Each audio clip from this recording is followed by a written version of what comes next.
Praise the Lord. आइए आज का वचन हम देखेंगे लूका। ऐसी 4 बातें हैं जो यदि हम अपने जीवन के अंदर उतार लें तो हम हमारे जीवन के अंदर उन परिस्थितियों से बाहर निकल सकते हैं जो सालों से हमें दुख दे रही। हमारा विश्वास मर चुका है, धीरज धरते धरते हम आशा रहित हो गए। ऐसी अवस्था के अंदर हमारा वो विश्वास और वो जो बातें हैं जो आज हम सीखेंगे वो आपको उस परिस्थिति से बाहर निकाल। 4 बातें ऐसी हैं जीवन के अंदर एक मसीह के होनी चाहिए जिनके द्वारा हम आश्चर्य कर्म को देखते हैं।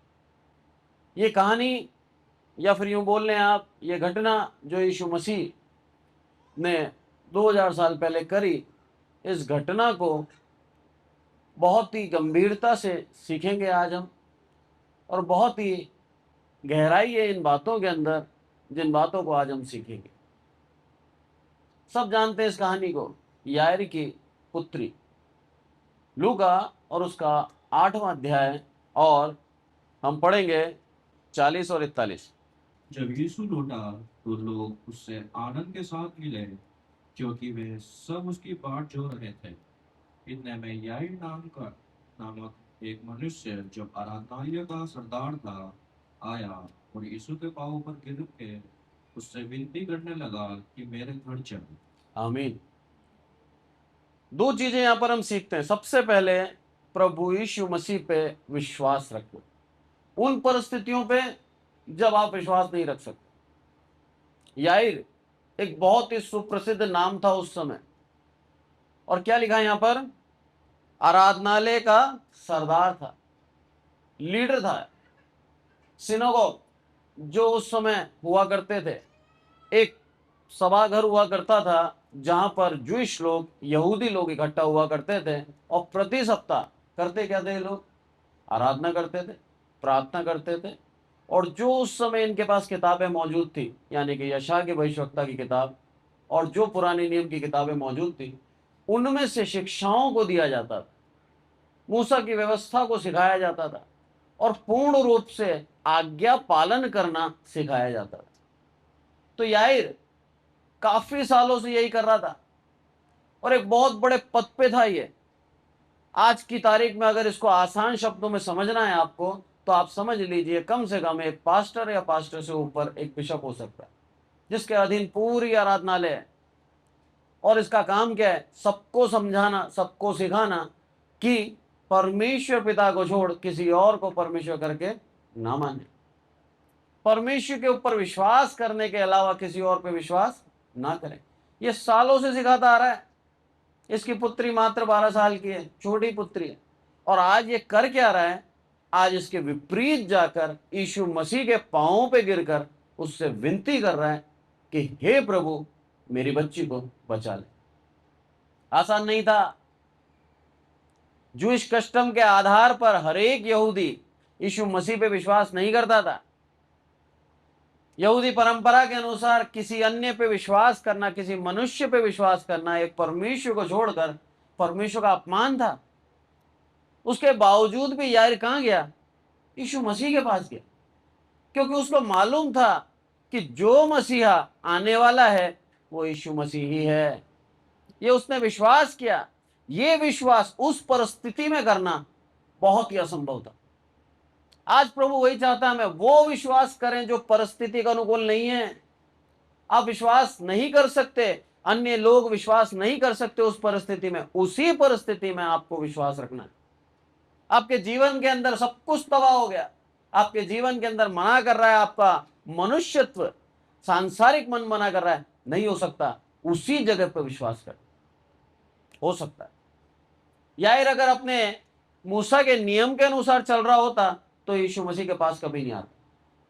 उस व्यवस्था के ऊपर आकर उसने सोचा, उस व्यवस्था के ऊपर आकर उसने देखा कि यीशु ही मसीहा है, ये वो गुरु है जिसके हाथ में परमेश्वर ने चमत्कार दिए। ये विश्वास था उसको। इस विश्वास के द्वारा याईर उसके पांवों पे गिर पड़ा, अपने पद को त्यागते हुए, अपने सम्मान को त्यागते हुए। लोगों ने देखा होगा, ये सरदार है साहब, ये कितने लोगों को शिक्षा देता है। आज ये इस गुरु के सामने अपने पद को त्यागते हुए पैरों पे गिरा हुआ है। क्या सिखाया उसने? अरे मुझसे भी बड़ा प्रभु यीशु मसीह। आज ये आपके जीवन में आना है। कई बार हम हमारे पद के कारण, कई बार हमारे सम्मान के कारण अभिमान में आ जाते, कई बार हमारे ज्ञान के द्वारा हमें ऐसा लगता है कि मुझे सब आता है, मुझे शिक्षा की आवश्यकता नहीं है, मुझे सब आता है, मैं प्रार्थना करता हूं, लोग चंगे हो जाते हैं, क्या मैं खुद के लिए प्रार्थना करके अपना उद्धार नहीं कर सकता? कई बार हम सोचते हैं। आप देखिए, पुराने नियम से लेकर नए नियम तक कई परमेश्वर के बड़े बड़े दास जिनके नाम स्वर्ण अक्षरों से लिखे हुए हैं, मैं ये कहूंगा एलीशा, उसके अंदर किसी बात की कमी नहीं थी, मुर्दे को जीवित कर दिया, परमेश्वर के नजदीकी में रहा, किसी बात का उसके अंदर स्वार्थ नहीं था, किसी बात का लालच नहीं था उसके अंदर। जब नामान कोढ़ी आया तो उसने सारे उपहार उसको वापस कर दिए। वो एलीशा, वो एलीशा, उसी के जीवन के अंदर जब दुख आया, दर्द आया, उसी के जीवन में बीमारी आई, उसको चंगा नहीं कर पाया। क्यों नहीं करा? परमेश्वर की योजना थी। ऐसा नहीं कि उसके अधिकार में नहीं था, प्रभु की इच्छा नहीं थी। बस ये बोलो आप। पौलुस, उसके जीवन से यदि हम देखें तो पौलुस के जीवन के अंदर भी बड़े बड़े काम करे उसने, मृत को जीवित कर दिया, कितनी बड़ी बात है। और उसके बावजूद भी उसके पेट में दर्द बना रहा। क्या वचन में लिखता है? वो 3 बार मैंने प्रार्थना करी, और यीशु मसीह क्या बोलते हैं? मेरा अनुग्रह तेरे लिए काफी है। ये चीज सीखने में आती है कि परमेश्वर अपने चुने हुओं को, परमेश्वर अपने भक्त को यदि किसी तकलीफ के साथ जीने के लिए कह रहा है, तो उस भक्त को उससे बाहर निकलने की आवश्यकता नहीं है, उसी के साथ जिए, क्योंकि परमेश्वर ने चुना है। उसके बावजूद भी हमें बुड़बुड़ाना नहीं है, उसके बावजूद भी हमें कुड़कुड़ाना नहीं है। धन्यवाद दें प्रभु, तेरा हर एक अवस्था में धन्यवाद, पर मेरा विश्वास तुझ पर ही। हर विपरीत परिस्थिति में विश्वास करता हूं मैं, हर विपरीत परिस्थिति। यहां पर इसका विश्वास करना आसान नहीं था। न केवल इसने विश्वास किया, न केवल ये प्रभु यीशु मसीह के पास प्रार्थना विनती करने गया, बल्कि उसके पैरों पे गिरकर उससे प्रार्थना करी और क्या कहा? मेरे घर चल, मेरी बच्ची बीमार है। ये विश्वास यीशु मसीह को भाया। अपना सम्मान, अपना अभिमान, अपना पूर्ण रूप से पद को त्यागते हुए यीशु के चरणों में आ जाते। आज प्रभु यही चाहता है कि हम उसके चरणों में आए। आज प्रभु यही चाहता है कि आपके पास कितना भी पैसा क्यों ना हो, आपका कितना ही बड़ा पद क्यों ना हो, यदि आप परमेश्वर के नजदीक आते हैं तो उसके चरणों में आना सीख जाए। सबसे बड़ी बात आज हमने सीखी, क्या करना है हमें? अगर आपके जीवन में चमत्कार चाहते हैं तो आप यीशु मसीह पे विश्वास, उसके अलावा आप अपने जीवन में चमत्कार नहीं पा सकते। यार ने करा ही है, यीशु मसीह पे विश्वास किया उसने, और उस विश्वास के द्वारा उसने अपने जीवन के अंदर उद्धार पाया। दोबारा पढ़ेंगे 41वीं आयत। याईर नामक एक मनुष्य जो आराधनालय का सरदार था आया और यीशु के पांवों पर गिर के उससे विनती करने लगा कि मेरे घर चल। और अब पढ़े 50वीं आयत। यीशु ने यह सुनकर उसे उत्तर दिया, मत डर, केवल विश्वास रख तो वह बच जाएगी। आमीन। मत डर, केवल विश्वास। दो चीजें हमने सीखी हैं। सबसे पहले यीशु मसीह पे विश्वास, दूसरा यायर की नम्रता। नम्रता, आपके जीवन के अंदर वो नम्रता बहुत जरूरी है। और तीसरा, असंभव में विश्वास करना, मृत्यु के बाद भी विश्वास में बने रहना, यह बहुत जरूरी। मृत्यु के बाद, ये मृत्यु एक ऐसा शब्द है, एक ऐसी अवस्था है जिसके बाद हमारा विश्वास खत्म हो जाता, बिल्कुल खत्म। पर यहां पर यायर ने क्या करा? उसकी बेटी मर गई। यीशु मसीह क्या बोलता है 50वीं आयत के अंदर? यीशु ने यह सुनकर उसे उत्तर दिया, मत डर, केवल विश्वास रख। उसके अलावा तुझे कुछ नहीं रखना। आपके जीवन के अंदर, उस अवस्था के अंदर केवल विश्वास रखें। लगता है हमें केवल विश्वास, पर विश्वास बहुत बड़ा है, बहुत बड़ा। यीशु मसीह ऐसे ही नहीं कहते अगर विश्वास रखेगा तो इस पहाड़ को भी कहेगा ना मेरे सामने से हट जा, ये हट जाएगा। आज प्रभु वही सिखा रहा है। उस अवस्था के अंदर जब आप धीरज धरते धरते धरते धरते थक गए, आप प्रार्थना करते करते थक गए, आपने बहुत प्रार्थना करी, हे प्रभु इस बीमारी को निकाल दे मेरे जीवन से, इस बीमारी को तू हटा दे मेरे जीवन से। आप थक चुके हैं, यहां तक थक चुके हैं कि आप प्रार्थना करना भी अब छोड़ चुके हैं, क्योंकि आपका विश्वास मर चुका है। प्रभु यहां पर क्या बोल रहा है? उस अवस्था में विश्वास, जब वो मर जाए, जब खत्म हो जाए, उस अवस्था में भी तू विश्वास कर। यहां पर यायर की पुत्री क्यों चुना इसको, कभी सोचा आपने? बाइबल में जितने भी किरदार चुने गए हैं, जितने भी आश्चर्य कर्म हुए हैं, उन सब के पीछे एक बहुत बड़ी योजना है और बहुत बड़ी चमत्कार की एक बात है। आप सीखें, आप समझें। सुंदर फाटक के ऊपर उपस्थित वो लंगड़ा भिखारी, उसकी उम्र क्या थी मालूम है? 40 के ऊपर था वो। बचपन से अपाहिज, बचपन से जैसे ही उसने थोड़ा सा सही होने लगा, वो मतलब उठने बैठने और समझदार हुआ, तब से उससे भीख मंगाते थे। तब से पूरे यरूशलेम ने देखा होगा उसको, मैं समझता हूँ, क्योंकि जो भी मंदिर में आता था, यरूशलेम के अंदर आता था, उस सुंदर फाटक से प्रवेश करता था, हर कोई उस लंगड़े को जानता था। और परमेश्वर के चेलों ने क्या किया, उसके दासों ने क्या किया? बोला मैं यीशु मसीह का नाम रखता हूं तेरे पे, और तुरंत उसके टखनों में बल आया और वो खड़ा हो गया। जीती जागती गवाही, कोई झुटना नहीं सकता कि मैंने इसको अपाहिज नहीं देखा। हर किसी ने देखा उसको अपाहिज, और हर किसी के नाम में प्रभु यीशु मसीह के नाम की महिमा जीवन में आई। हर किसी के जीवन में सबने जान लिया कि यीशु ही वो है जो पहले था, हमने विश्वास नहीं किया।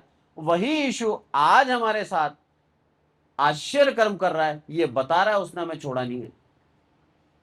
इस कारण से ऐसे किरदार चुनता था प्रभु। यायर को भी ऐसे ही नहीं चुना। यायर पता नहीं कितने सालों से परमेश्वर की आराधना कर रहा था, परमेश्वर की स्तुति कर रहा था, वचनों में से सिखा रहा था, और एक सच्चा विश्वासी था परमेश्वर का। परमेश्वर पिता और यीशु मसीह अलग नहीं है। परमेश्वर पिता और यीशु मसीह एक ही है। आप परमेश्वर से प्रार्थना करते हैं, सुनता यीशु है। इस चीज को समझें आप। इसको एक सिंपल उदाहरण से समझाता हूं मैं आपको। प्रेरितों में आए, आपको समझ में आएगा। 9वां अध्याय और उसकी 10वीं आयत पढ़ें। दमिश्क में हनन्याह नामक एक चेला था। उससे प्रभु ने दर्शन में कहा, हे हनन्याह। उसने कहा, हाँ प्रभु। हाँ, और तब प्रभु ने उससे कहा, उठकर उस गली में जा जो सीधी कहलाती है, और यहूदा के घर में शाऊल नामक एक तरुसवासी को पूछ, क्योंकि देख वह प्रार्थना कर रहा है। आमीन। तरसुसवासी कौन था? शाऊल। वो क्या कर रहा है? प्रार्थना कर रहा है। किससे कर रहा है? परमेश्वर से कर रहा है। और हनन्याह को कौन भेज रहा है? यीशु मसीह भेज रहा है। दोनों एक है। ये चीज समझाई शाऊल को कि जो तू परमेश्वर को और यीशु मसीह को अलग समझता है, अलग नहीं है, दोनों एक।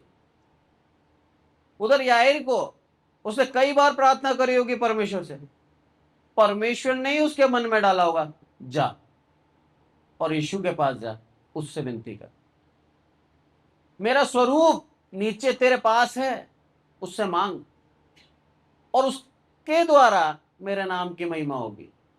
यीशु मसीह के द्वारा परमेश्वर पिता के नाम की महिमा होगी। सबको पता चलेगा किसने भेजा है इसको, परमेश्वर पिता ने भेजा है इसको। एक जीवित गवाही लेके तू आगे का पूरा जीवन जिएगा। ये चीज सीखनी है हमें।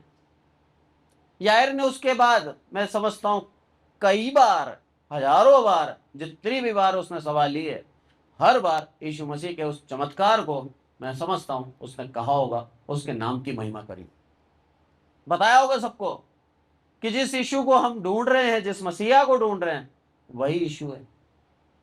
क्योंकि प्रभु ने बहुत कम लोगों पे जाहिर किया था। यूहन्ना पूछता है अपने चेलों से, बोला जाके पूछो हम जिस मसीहा के इंतजार कर रहे हैं, क्या वो मसीहा यही है? यीशु मसीह ने क्या बोला? जाके बोलना, अंधे देखते हैं, लंगड़े चलते हैं, बीमार चंगे होते हैं। बोला जाके ये कह दे, वो समझ जाएगा। और वो समझ गया। तो उस मसीह का इंतजार सालों से हो रहा था। करीबन 400 साल इस धरती के ऊपर कोई भविष्यवाणी नहीं हुई। करीबन 400 साल बिल्कुल शांति का एक समय था, जब परमेश्वर ने किसी से बात नहीं करी। उसके बाद यीशु मसीह का जन्म हुआ। 400 साल से तो इंतजार कर रहे थे, और 700 साल पहले भविष्यवाणी कर दी थी यशायाह के अंदर कि कुंवारी गर्भवती होगी और एक बच्चा जनेगी। सोचिए कब से भविष्यवाणी करके इंतजार कर रहे हैं, और जब ये सामने आ गया यीशु मसीह, तो अब हमको विश्वास करने में तकलीफ हो रही। आज भी यीशु मसीह के जाने के 2000 साल हो गए, आज भी यहूदी लोग यीशु को मसीहा करके नहीं मान रहे। उसका सबसे बड़ा कारण है अन्य जातियों के ऊपर उसका प्रेम। लिखा है रोमियो के अंदर, अगर हम ध्यान से पढ़ें तो उसके अंदर लिखा है उनकी अनाज्ञाकारिता अन्य जातियों के लिए उद्धार ठहरा।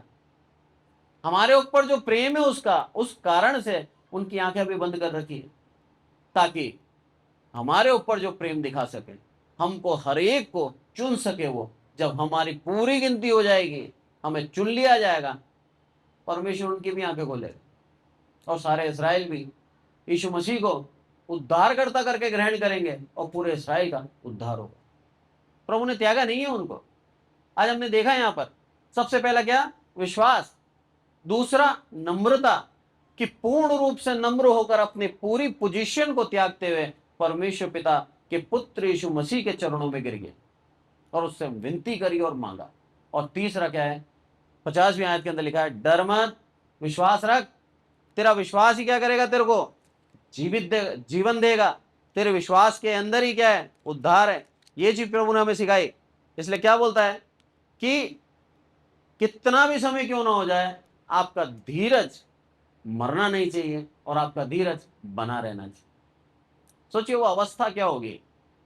प्रभु किसी के जीवन में ऐसी अवस्था ना दे, पर ऐसी अवस्था आ जाए तो बच्चे का शव सामने पड़ा है और ऐसे में कोई आकर हमसे बोले कि धीरज रख, डर मत। लिखा है ना साफ साफ, मत डर, केवल विश्वास रख, तो वह बचेगी। अगर ऐसा कोई बोले तो हमसे, हम क्या बोले? भाई तेरा हाथ जोड़े तू जा। ये शब्द रहेंगे हमारे। और भी ज्यादा विश्वास में है तो क्या बोलेंगे? हाँ बचेगी। कब बचेगी? जब दोबारा जी उठेगी, प्रभु इसको स्वर्ग मिलेगा। ये भी कह सकते हैं। और दाऊद के समान ये भी कह सकते हैं कि अब ये नहीं, मैं इससे जाके मिलूं। पर उस अवस्था के अंदर ये विश्वास रख लेना कि ये जीवित होगी, बहुत बड़ी बात, बहुत बड़ी बात है। आज प्रभु वही विश्वास रखने के लिए आपसे कह रहे, वही विश्वास। बिल्कुल खत्म हो चुका है, अब सब कुछ टूट चुका है, धीरज जा चुका है। इंतजार करते करते, दिन में 3 बार प्रार्थना करते करते, घुटने पे आते हुए घुटने छिल गए, पर उत्तर नहीं मिल रहा। देरी हो रही है आपके काम के अंदर, पर उस देरी के अंदर भी प्रभु क्या बोलता है? मत डर। बहुत बड़ी बात है ये, बहुत बड़ी बात। उस अवस्था के अंदर भी प्रभु क्या बोल रहा है? मत डर, केवल विश्वास कर। अगर विश्वास रखेगा तो बचेगी। तेरी वो जो आशा है वो आशा बच जाएगी आज। तेरा जो विश्वास है वो विश्वास मरेगा नहीं आज।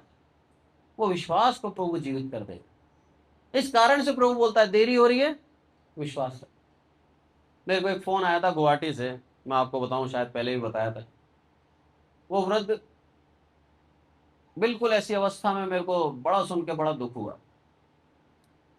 उनके पति ने उनको काफी साल पहले ही छोड़ दिया। उनकी कोई संतान नहीं। गवर्नमेंट टीचर थी। मानसिक तनाव के कारण, टेंशन के कारण उन्होंने क्या किया? नौकरी छोड़कर वीआरएस ले ली। रिटायरमेंट का पैसा आता था, उसी से अपनी जीविका से वो अपने जीवन को चला रही थी। और आप देखिए उसके जीवन में परेशानी बढ़ती गई।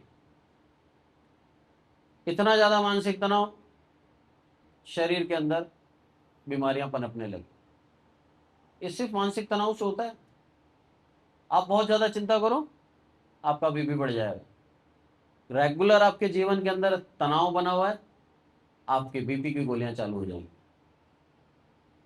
आपका तनाव जा नहीं रहा, चिंता पे चिंता करे जा रहे हैं, शुगर भी आ जाएगी आप। ये सब वही बीमारियां हैं जो सदा के लिए हो जाती है, फिर जाती नहीं है। और वो चिंता आपकी हटती नहीं है। उस महिला के साथ भी ऐसे ही हुआ, और चिंता और चिंता। और जब अपनी अवस्था के अंदर दुख देखा उसने, एक ब्राह्मण परिवार की थी वो, यीशु मसीह के लिए सब कुछ छोड़कर वो आई, और आज उसके जीवन के अंदर दुख, मुसीबत और परेशानी ही वो अनुभव कर रही है। कई बार उसके परिवार वालों ने बोला बोला त्याग दे और वापस आ जा, पर आज भी उसका विश्वास है यीशु जीवित है, यीशु सही करेगा। उसकी ऐसी अवस्था है कि अकेले रूम में एक छोटे से कमरे में किराए पे रहती है। बोला अगर ताकत हुई तो खाना बना पाती हूँ, अन्यथा भूखी सो जाती हूँ। सोचिए आप, कितना धन्यवाद दें हम, कितना धन्यवाद दें प्रभु को कि प्रभु ने हमें स्वस्थ रखा है और अच्छा भोजन दिया है, और उस भोजन को खा के हम पचा पा रहे हैं। ये भी धन्यवाद की बात है। अब आप बोलेंगे ऐसी अवस्था क्यों आई उसके, कोई सब कुछ छोड़कर यीशु मसीह के पीछे आई।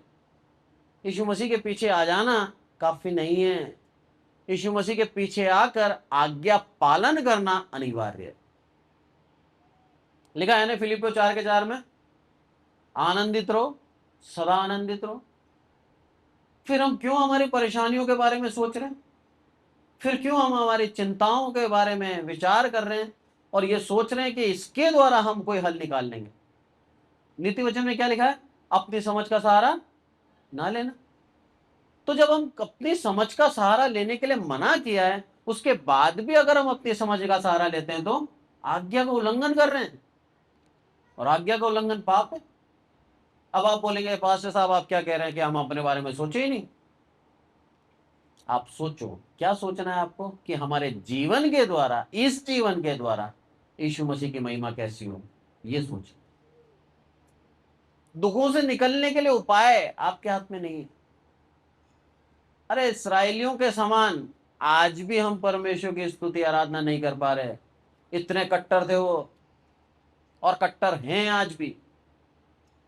जो स्पष्ट कर दिए, जो नियम बना दिए गए, आज भी उस नियम से मुड़ते नहीं है। साफ था, नियम का उल्लंघन पत्थर हवा करके मार डालना। सोचिए कितना कट्टर जीवन जी रहे थे वो। आज भी हम फ्लेक्सिबल हैं, आराम से तोड़ मरोड़ लेते हैं अपनी जरूरतों के हिसाब से आज्ञाओं को, पर वो इतने कठोर थे। उसके बावजूद भी जब वो गुलामी में गए, 70 साल की बेबीलोन की गुलामी में रहे हो, क्यों? आज्ञा का उल्लंघन। आज आपके और मेरे जीवन के अंदर आज्ञा उल्लंघन है। भले आप मसीह हैं, भले आपने अपने सच्चे दिल से यीशु मसीह को स्वीकार करा है, पर मैं आपसे कह दूं आपके जीवन के अंदर वो दुख बना रहेगा, उसको निकाल नहीं सकते आप। वचन कह रहा है साफ साफ, आनंदित रहो, सदा आनंदित रहो। तो हमें आनंदित रहना है।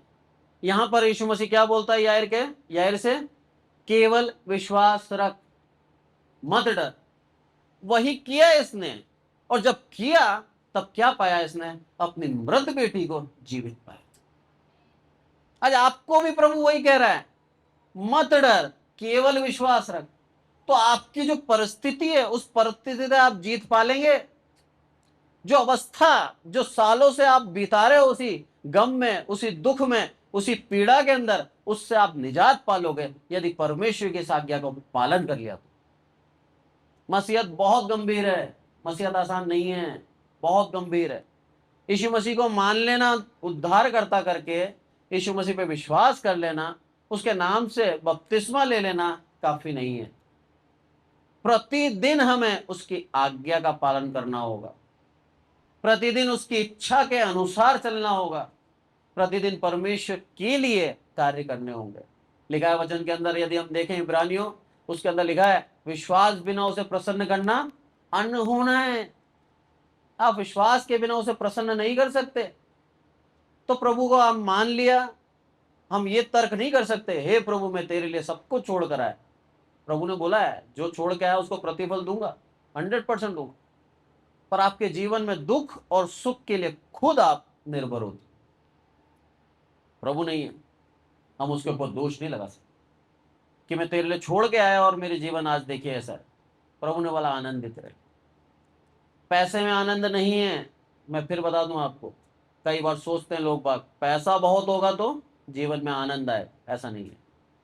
आनंद परमेश्वर की दया और करुणा में।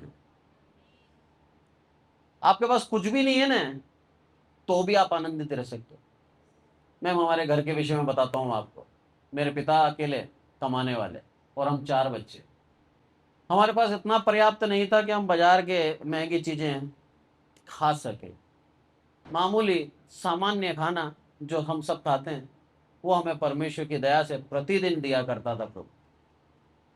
सब्जी बन रही है, कभी सब्जी नहीं है तो चटनी के साथ खा लो, पर वो खाना हमें दिया करता था प्रभु। और हम चारों भाई बहन उसी के अंदर आनंदित थे। माता पिता सुसमाचार सुनाने चले जाया करते थे। घर में खाना है नहीं है, प्रार्थना कर दी, प्रभु तू इंतजाम कर, और वो चले गए। और हमारे घर में कोई आता था, किसी ने पैसा दिया और खाना बन गया। वो परिस्थिति देखिए। उस परिस्थिति के अंदर कभी नहीं कुड़कुड़ा है कि प्रभु ऐसा क्यों जीवन दिया तूने मुझे। उस परिस्थिति के अंदर आनंदित रहे। चारों भाई बहन मस्ती करते रहते थे, चारों भाई बहन खेलते कूदते रहते थे। लोग बाग कहते थे, बोले कैसे लोग हैं सदा खुश रहते हैं। किसने दी वो खुशी? अरे हमारे अंदर नहीं थी वो, परमेश्वर पिता ने दी वो खुशी।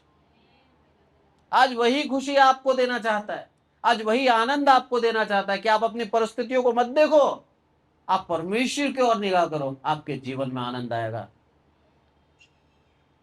हर परिस्थिति उसकी इच्छा के अनुसार होती है। हर परिस्थिति आपको कुछ सिखाना चाहता है वो। यहां पर याईर को बताया कि देख यीशु में ताकत है, देख यीशु में सामर्थ है, ये मुर्दों को जिला सकता है। वही यीशु है ये जिसके लिए बाइबल में भविष्यवाणी की गई है। पढ़ा लिखा व्यक्ति था, व्यवस्थाओं को पढ़ाता था। यशायाह की भविष्यवक्ता को कई बार उस किताब को पढ़ाया था इसने। इसको मालूम था क्या भविष्यवाणियां हुई है, पर ये यीशु को रिलेट नहीं कर पा रहा था कि वही यीशु है क्या जिसके विषय में भविष्यवाणी करी। पर जब यीशु ने यहाँ पर बड़ा चमत्कार किया, इसके समझ में आ गया ये वही यीशु है जिसके विषय में भविष्यवाणी की। इस कारण से प्रभु ने याईर को चुना। न केवल वो उद्धार पाए, बल्कि उसके द्वारा कईयों तक सुसमाचार पहुंचा, कईयों तक। यही कारण से प्रभु किरदार को बड़ी गहराई से चुनता है। उस माला के अंदर एक एक मोती बड़ी गंभीरता से चुनता है। आपको चुना है ना अगर आपके परिवार के अंदर, तो इसीलिए चुना है ताकि आप अपने परिवार वालों का उद्धार करा सकें। जब आपका कर्तव्य है कि जो पाया आपने वो अपने तक सीमित ना रखें, उसको बांट दें। यही कर्तव्य एक मसीह का। तोड़े तो सबको दिए थे ना, पर क्या करा अंतिम वाले ने? बोला हे पिता, जो तोड़ा तूने मुझे दिया था वो मैं डर गया था, इसलिए मैंने उसको जमीन में दबा दिया। परमेश्वर ने क्या बोला? हे दुष्ट और आलसी दास, तू कहां जाएगा? ऐसी जगह जाएगा जहां से कोई वापस नहीं आता। दंड दिया जाएगा तेरे को। आज वही कर रहे हैं अधिकतर मसीह। पा लिया यीशु मसीह को, पा लिया, हमने सोचा हमारा उद्धार हो गया। प्रति सप्ताह संडे जाते हैं, चर्च जाते हैं, प्रार्थना करते हैं, बाइबल पढ़ते हैं, और क्या चाहिए उद्धार के लिए? और अपने जीवन को सांसारिकता से जी रहे हैं। अगर ऐसा जीवन है हमारा दोहरा जीवन कि 6 दिन सांसारिकता और 7वें दिन मसीहत है, तो आप ये जान लेना आप पूरे के पूरे नरक में जाएंगे। क्योंकि प्रभु बोलता है पूर्ण रूप से प्रभु के नजदीकी में आए। सांसारिक नहीं होना है अब हमें, वहां से तो निकाल के लाया प्रभु हमें। अगर बार बार वहीं भाग रहे हैं तो दंड के भागी हो सकते हैं। इस कारण से पूर्ण रूप से प्रभु के पीछे आए, पूर्ण रूप से परमेश्वर की इच्छा पे चलें, ये करना बहुत जरूरी। सिर्फ पाले ना प्रभु को, पूरा नहीं है। प्रतिदिन उसकी आज्ञाओं का पालन, वो बहुत जरूरी। वही आपको प्रभु के नजदीकी में रखेगा और वही आपको स्वर्ग राज्य तक लेके जाएगा। यहां पर आज्ञा का पालन किया उसने। जैसे ही बोला मत डर, पिता के अंदर हिम्मत आई। और क्या बोला? केवल विश्वास रख। उसमें विश्वास उत्पन्न हुआ कि प्रभु के अंदर शक्ति है। आगे जब हम पढ़ते हैं, हाँ 51वीं, घर में आकर उसने पतरस, यूहन्ना, याकूब और लड़की के माता पिता को छोड़ अन्य किसी को अपने साथ भीतर आने न दिया। किसी को भीतर आने नहीं दिया। सब क्या कर रहे थे? रो रहे थे। इसका मतलब सबका विश्वास खत्म हो गया था। विश्वास जिसका जीवित है वही चमत्कार देखेगा। जिसका विश्वास मर चुका है वो चमत्कार नहीं देख सकता। इस चीज को समझे हम।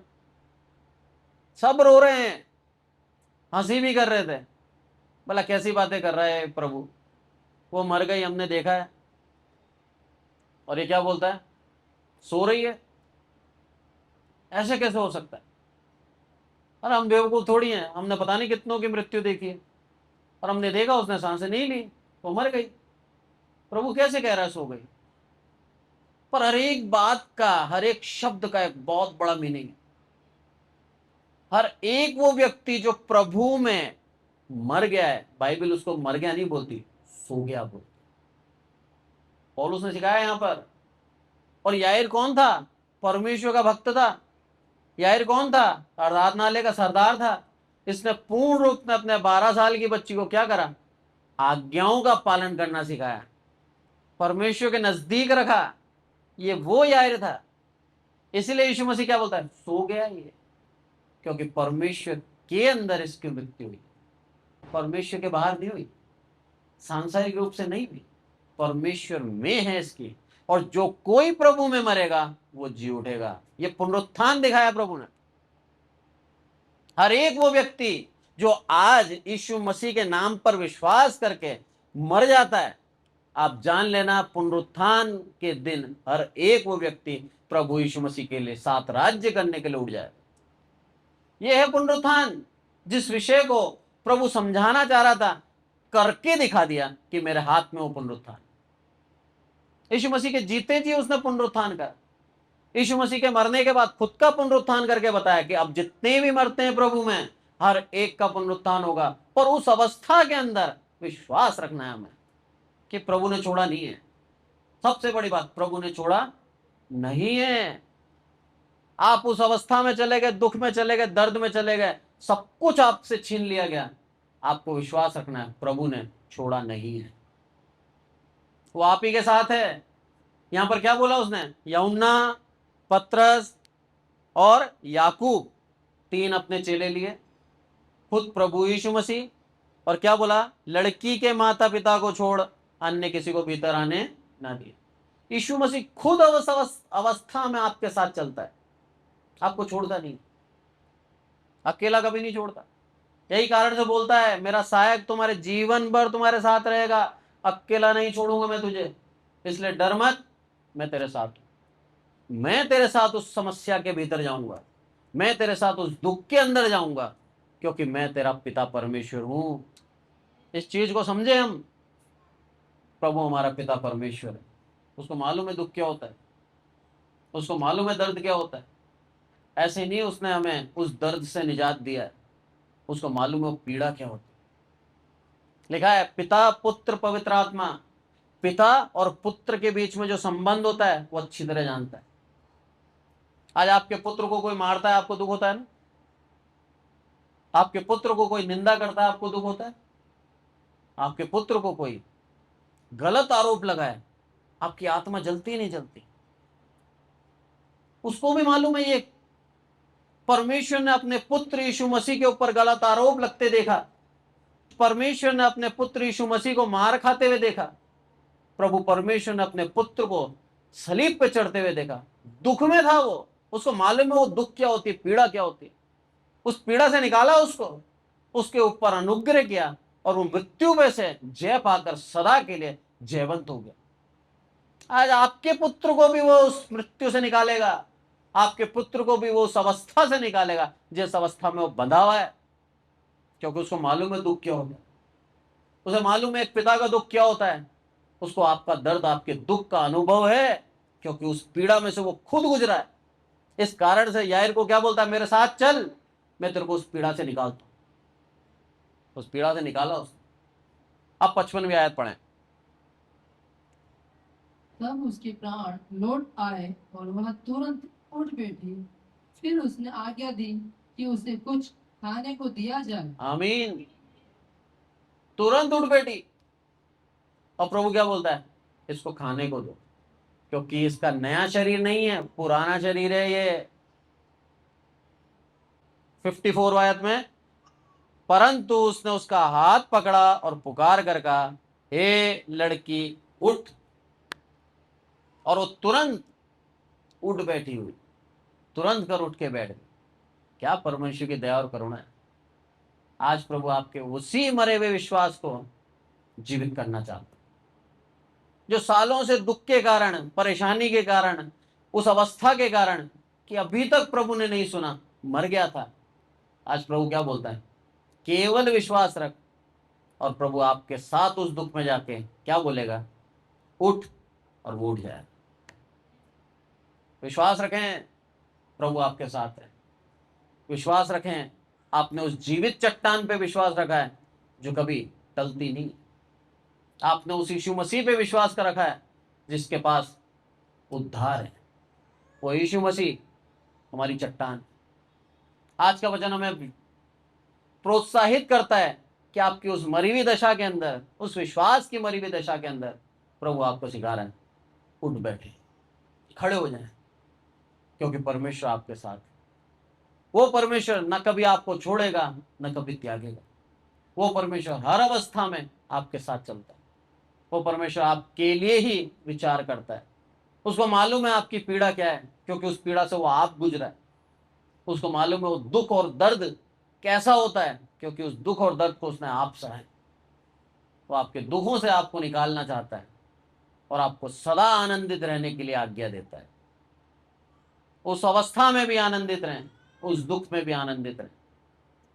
मुझे मालूम है हमारे घर जो आज भी टीन शेड का है, बरसात होती है तो भगोनी लगानी पड़ती है, टपकता है पानी। आज भी मैं आनंदित हूं, आज भी मैं खुश हूं। प्रभु ने छत दे रखी, काफी है। अरे इस घर के अंदर, इस दुनिया के अंदर कुछ समय निकालना है हमें। आज मैं 42 साल का हो गया। परमेश्वर की दया करुणा से जितने भी साल प्रभु ने आज मुझे दिए हैं, बाइबल के अनुसार यदि देखें तो 70 साल प्रभु ने उम्र बोला भजन संहिता के अंदर। करें उत्पत्ति की बात करें तो 120 साल परमेश्वर ने तय कर दी थी। और भजन संहिता में क्या लिखता है, मनुष्य की आयु 70 हो, बल के द्वारा 80 भी हो। 80 ले लो, कितने साल बचे मेरे पास, 40 साल और 40 साल निकाल देने प्रभु ने। अब उन 40 साल के लिए अनंत काल को त्यागना बुद्धिमानी है, बेवकूफी है। जैसे रख रहा है, जहां रख रहा है, धन्यवाद के साथ चलें, आनंद के साथ जिए। दूसरों का घर देखकर, दूसरों की चीजों को देखकर कुड़कुड़ाए ना। ये मत कहें कि प्रभु सालों हो गए प्रार्थना करते करते, मुझे कब देगा। अरे नहीं दिया ने, धन्यवाद दें, आपको दे देता। आप परमेश्वर को त्याग कर इसराइलियों के समान हो जाते घमंडी, तो परमेश्वर के राज्य के भागी नहीं ठहरते आप। पर आज आपके जीवन में अभाव दिया है ना, तो घुटने टिक रहे हैं, प्रार्थना कर रहे हो, और प्रभु चाहता है उसकी संगति में हम बने रहें। उस कारण से यदि आपको दुख भी देना होगा तो देगा, क्योंकि आपसे प्यार करता है। वो नहीं चाहता कि आप उसकी संगति से दूर हो जाओ। आज के वचन के द्वारा प्रभु हमें आशीषित करे। आज के वचन के द्वारा हमें प्रभु सिखाया कि उस धीरज के अंदर बने रहें। देरी हो रही है पर उसका अंत उद्धार है। आपके जीवन में दुख है, बना हुआ है, पर परमेश्वर उस दुख को जानता है। परमेश्वर की इच्छा है, इस कारण से आपको बल, शक्ति, सामर्थ्य देता है उस दुख में जीतने की। और परमेश्वर की योजना के तहत उस दुख से आपको चुटकियों में बाहर भी निकाल सकता है। वचन कहता है केवल विश्वास रख। आज का वचन यही है, केवल विश्वास रख, मत डर, क्योंकि मैं तेरे साथ हूं। इस बात पे भरोसा करते हुए परमेश्वर के नजदीकी में आइए प्रार्थना। हे हमारे प्रभु, हम सबको संभाल कर रखते हैं, इसलिए आपका बहुत बहुत धन्यवाद देते हैं मेरे प्रभु। सारी आदर महिमा आपको देते हैं मेरे प्रभु। प्रार्थना करते हैं मेरे प्रभु आपकी दया, आपकी करुणा के लिए मेरे प्रभु। आपकी दया, आपकी करुणा सदा मेरे प्रभु हमारे जीवन में हमारे साथ बनी रहे। कई बार मेरे प्रभु सच में हमारे जीवन में निराशा के पल आते हैं। कई बार सच में मेरे प्रभु हमारे जीवन के अंदर ऐसे पल आते हैं कि हमें लगता है कि आप हमारी सुन नहीं रहे। क्षमा करें मेरे प्रभु इस अविश्वास के लिए। आपके नजदीकी में आए मेरे प्रभु, आप पर विश्वास रखें। अगर हमारे जीवन में उद्धार में देरी हो रही है तो भी मेरे प्रभु आपकी योजना से आपकी दया, आपकी करुणा सदा हमारे जीवन में बनी रहे मेरे प्रभु। आदर मान आपको देते हैं मेरे प्रभु, हम घटे हैं आप बढ़े। आपने हमारी विनती सुनी, इसलिए आपका बहुत बहुत धन्यवाद मेरे प्रभु। सारी आदर महिमा आपको देते हैं मेरे प्रभु। यहाँ जितने भी उपस्थित हैं और जो ऑनलाइन सुनते हैं मेरे प्रभु, हर एक को आपके वचनों के आधार पर आशीषित करें आप। हर एक के विश्वास को जीवित रखें मेरे प्रभु।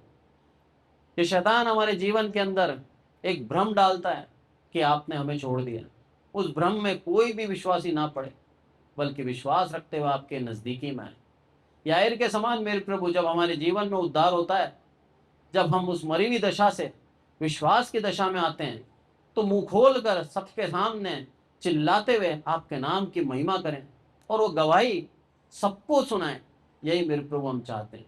सारी आदर महिमा आपको देते हैं। आपके उद्धार को, आपके उद्धार के कार्य को हम छिपाएं नहीं, बल्कि सबको बताएं, सबको सिखाएं कि यीशु मसीह सर्वशक्तिमान परमेश्वर है। आदरमान आपको देते हैं मेरे प्रभु। आपने हमारी विनती सुनी, इसलिए आपका धन्यवाद। प्रभु यीशु मसीह के नाम से मांगते हैं, आमीन। Praise the Lord.